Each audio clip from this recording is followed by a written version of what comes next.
So this is a cup of Mung Dal, yellow Mung Dal, which I'm just roasting it. No oil, just roasting it on the stove. Just roast it until it changes color and switch it off the flame.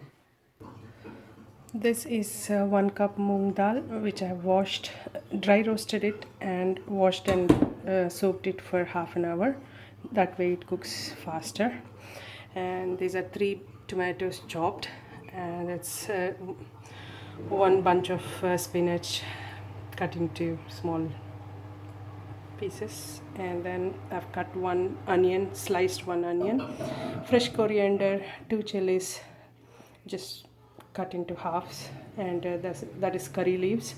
In spices we need half teaspoon of turmeric powder, 2 teaspoons of chili powder, 1.5 teaspoon of salt, and that's 1 teaspoon of ginger garlic paste, and 1 teaspoon of coriander and cumin powder. I dry roasted coriander and cumin, just dry roasted and made it into powder, and these all goes into the dal. Now I'll put all together tomatoes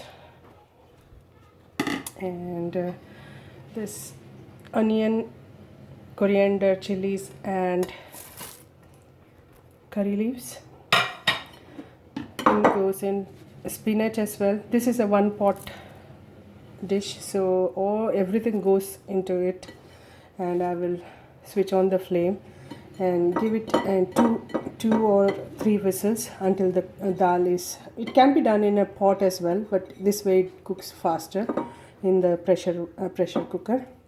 Put all the spinach, and in goes all the spices which I've showed you.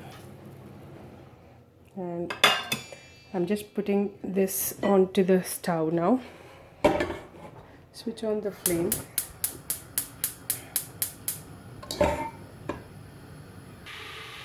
And I'm just stirring it all together.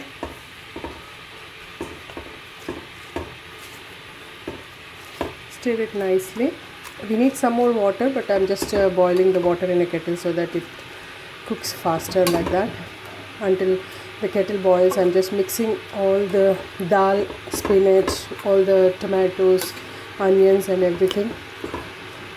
And when water boils in the kettle, I'll pour some more water and put the pressure.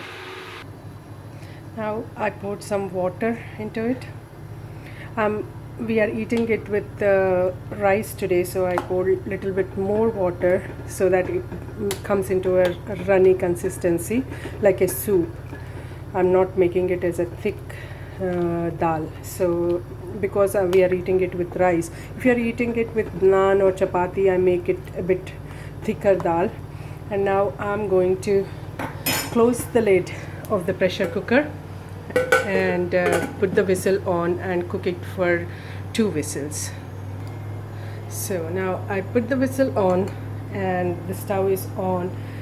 You can cook it for 2 or 3 whistles, depending on the preference. If you want the mushy dal well cooked, then 3 whistles, or if you want the grain to be seen, 2 whistles. So I cook it for 2 or 3 whistles and then switch off the flame. And after the pressure goes, and I open the lid and then put the tempering to it. I'll show it when I put that. That's the first whistle coming. That's the steam gone now. I'll open the lid. So now the dal is perfectly cooked like this.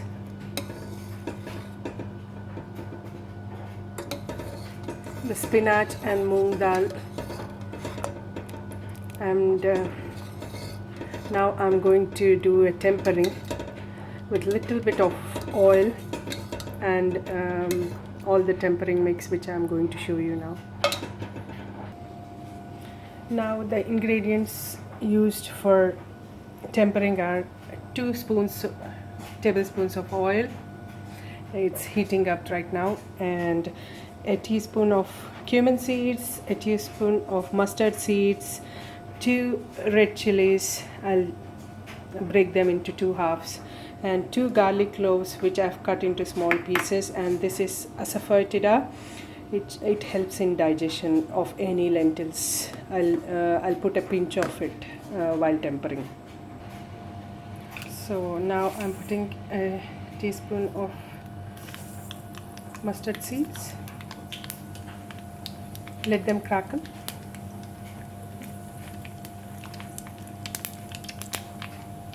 And put these garlic cloves in.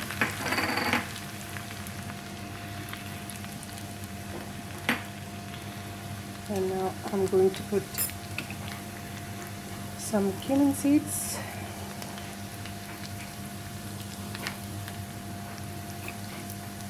And red chilies, dry red chilies.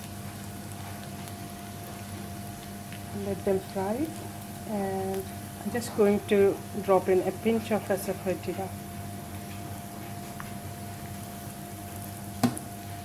This one helps in digestion. So let them fry for a minute, and then I'm going to pour that into the dal. Now it's fried nicely. I'm just going to switch off the flame and pour that into the dal mixture. That's the tempering done.